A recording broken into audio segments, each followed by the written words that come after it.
I'm Edward Lazar, and welcome to Anthropologistics, a podcast aimed to bring you thought leadership, founders, innovators, academia, and of course, anthropologists. Why anthropologistics? Everything we do must be people, environmentally and socially centric. Therefore, it makes a lot of sense to leverage the business anthropology field, apply its theories and methods to identify and solve real business problems in everyday life. Together with February's special guest, Kimberly Reuter, we bring you a suite of episodes: Amazon Global, Nordstrom Digital Transformation, bringing Think Big mindset to rural communities, and Kim's framework to success: clarity, scale, growth, used by Kim to advise Fortune 500 companies. Stay tuned. Edward, nice to meet you. Nice to see you this morning. I'm super excited to talk to you guys today. CSG Consulting. CSG stands for Clarity, Scale, Growth. And that is the philosophy that I'm passionate about, and that is the methodology that I believe creates the most sustainable growth. You have to be clear about your intention. That's the clarity part of this. And I'll tie this back to some of the things and a lot of this comes from what I learned at Amazon. There's a couple of great books out there by John Rossman that I've been included in. The Amazon Principles, the Amazon Way is one of them. Yeah. And one of the things that I took away and I bought into my own business was, you have to know where you're going and you have to know if you're succeeding. Because if you don't, one of the biggest questions I would get at Amazon on a very consistent basis from executives was, how do you know you're successful? Yes. And it's kind of a stumper if you don't have an answer for that, right? You're like, well, I don't know. I still have a job. I'm here. My numbers are, I'm moving up and to the right. I don't know. What do you want from me? But the counter of that is that, did you get the part about the failing? Yeah, the counter for success is not the fact that you've hitting your numbers. What happens when you fail? Well, it was more like if you're not measuring it, you don't know where you are. So, I talked to companies today, you asked me about what the overreaching vision and goal for Amazon Global was, right? Yes. And so, the overreaching vision and global was to make it exactly the same experience, no matter where you were in the world, that you could buy anything or mostly anything from most locations. And it was the same experience. So that's kind of an overreaching vision. And so there were goals associated with that. But you have to have the clarity of purpose and the clarity of what you're doing and why. And here's something that I run into all the time is I run into people and businesses and I'm like, okay, well, what's the goal of this project? Well, we want to save money. Okay. It's a very wide. Yeah, right. And that's actually kind of an outcome. Yes. It's not necessarily a goal. Objective. Yeah, it's an outcome of a goal. And so that's around clarity. And when I work with my clients today, I work a lot with trying to understand, what are you trying to achieve? What's the problem you're trying to solve? Don't tell me what you want to do. Tell me the problem you want to solve. And then we'll talk about how we solve it. And then the scale part was, you have to build things that scale. You cannot build things that, especially in fulfillment and supply chain, if your goal is growth, you can't build something that's going to work for the next 6 months. Now, there are millions, hundreds of consultants all over this world who will gladly build you something that will work for the next 6 months and be more than happy to come back in another 6 months and help you again. But if you want to grow and you want to grow quickly and you don't want to keep going back to the well, you have to plan and build things at scale for the next 3 years. Yes. And that doesn't mean you have to build it big right now. Yeah, but you have to build something that you can iterate on and that the foundation will be there for you for the next 3 years. Yes. And if you do those two things, then you will have sustained growth. And so that's where the name of the company comes from. And that is the methodology that we work under and that we apply when we're working with clients. And some of it mostly is kind of invisible to the client, they don't see that, but that's the outcome that they get. Sounds great. I mean, always simplicity is bliss. Clarity is absolutely amazing because then you can concentrate all your efforts, and the rest is about execution. Sometimes execution sort of bits the strategy or eats strategy for breakfast. Some people say, I can't remember who made this remark, but I think they do go hand in hand. Yeah, just lay it out pretty well and then execute pretty well. Yeah. And, so a couple of years ago, I helped with a Wagyu beef startup in Seattle. Total Greenfield was the second person. They hired the EVP of e-commerce, and he hired me to come in and build his fulfillment.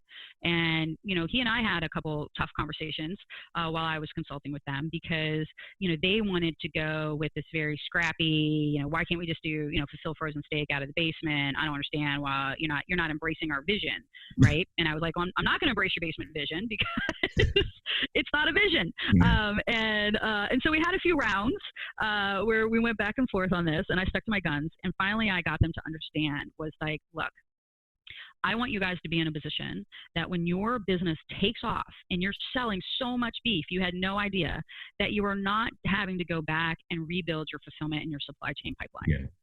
You can't do it. You literally can't do it, because it will just completely stall. Yes. Yeah. Yes. And I've seen it so many times where companies they're short-sighted. They want it, again, kind of like what we were talking about early days at Nordstrom, right? Where they're like, they want that quick win. They want that, I want the Kindle yesterday, and I don't care, if it's just cardboard and air. I want the Kindle. And so exactly what you just said happens, is that they hit that growth spurt, they're killing it, and then all of a sudden they can't fulfill on time, they're running out of inventory, customers are just, the steaks are not frozen when they arrive, the boxes look like hell, like all of these things, right? And so it stalls, because now you have to refocus everything on trying to fix it in the middle of your growth spurt. Did you remember not long ago the KFC sort of ran out of chicken? I don't. What was that about? It was in Europe. I mean, particularly here in UK, and I think some very large logistics companies were kind of involved, and some silly things happened. But bottom line is, KFC ran out of chicken, and that was a problem for weeks and weeks and weeks. So the cost of it was absolutely humongous.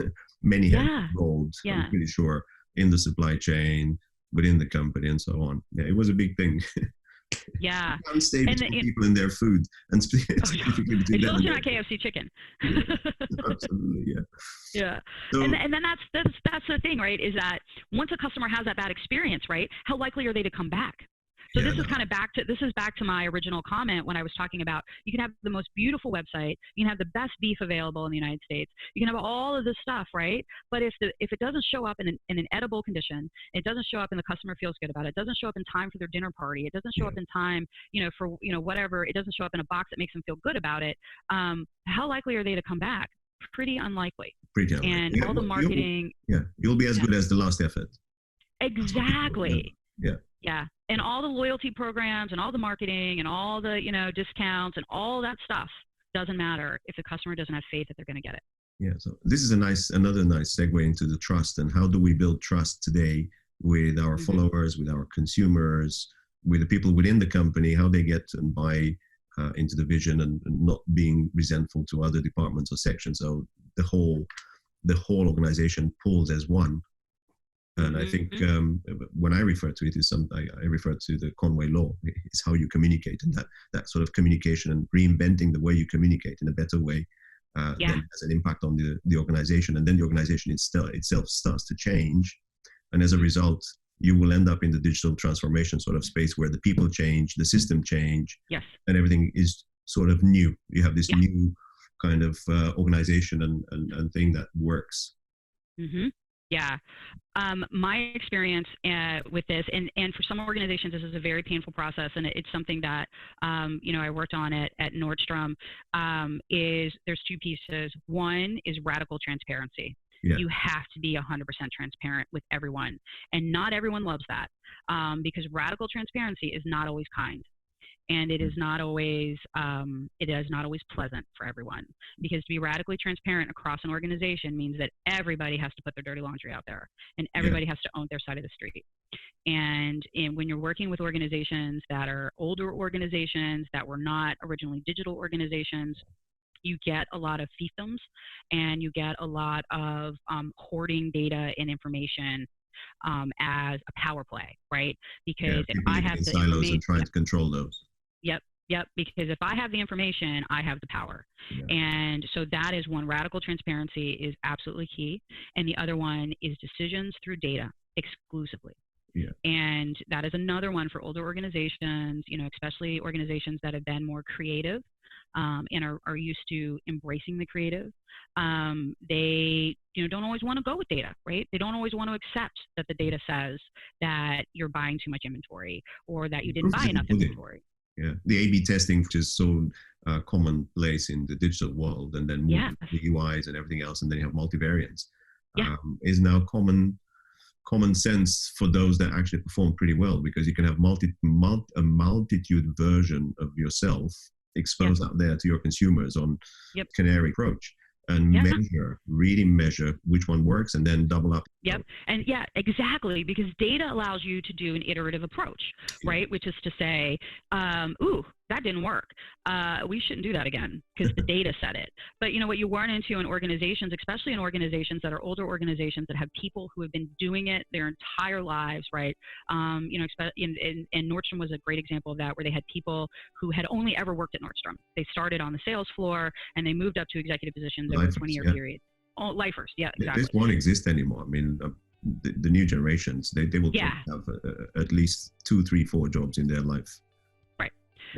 But in these, older companies, where people have been there, have grown up there, what you would run into is the data would say, this is a bad idea. But the person would say, well, I've been doing this for 20 years and it feels good to me. Now, are we making decisions? Are we making decisions on feelings? Are we making decisions on data? And so I think, back to how do you transform an organization, and how do you build that trust, and how do you bring organizations into the digital world? It's radical transparency, and it's going with data, even when the data flies in the face of what your feelings are. Yeah, I compress this into have a great compass for the business. If the compass is broken, then you're going to go in the wrong direction. Yeah. But if your compass is tuned and it works and it shows you the true north, you will get to the true north. So, and I use that. Yeah, and I use that metaphor a lot, which is to pick your North Star. Yeah, there you go. And we have full alignment.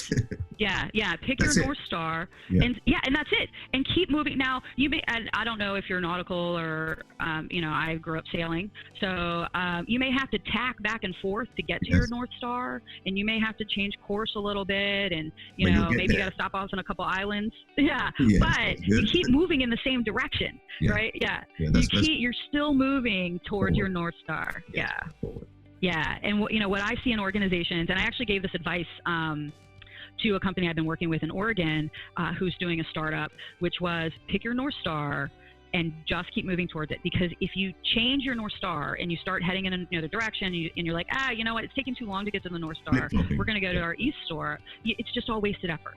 And you end up chasing your tail and burning through resources and never really accomplishing anything. And this all goes back to clarity and setting goals. And how do you know you're successful? Set your goals, figure out how you're going to measure success in whatever way that is, by the way. So, success isn't always about numbers, right? Success could be about happiness. It could be about it's the environment, satisfaction. It's on culture. It could be a lot of things. But if you don't set those, then you can't know if you're making that incremental movement towards your goal. Yeah, your expectation will be completely out the window, because they will be wrong as well. So you'll be sitting there 100% wrong for the wrong outcome. It will never absolutely happen. Well, I can't thank you enough for your time, and I hope people will find it really interesting, as I did. I hope so. So good, thank you. We'll see you sometime in the future with some other topics to discuss. Yes, finally got my startup up and running, and we can talk about how that's working. Absolutely, yes. Today's special guest, Kimberly Reuter from Clarity Scale Growth. You can always reach out by going to clarityscalegrowth.com. I'm Edward Lazar from Anthropologistics. Thank you very much.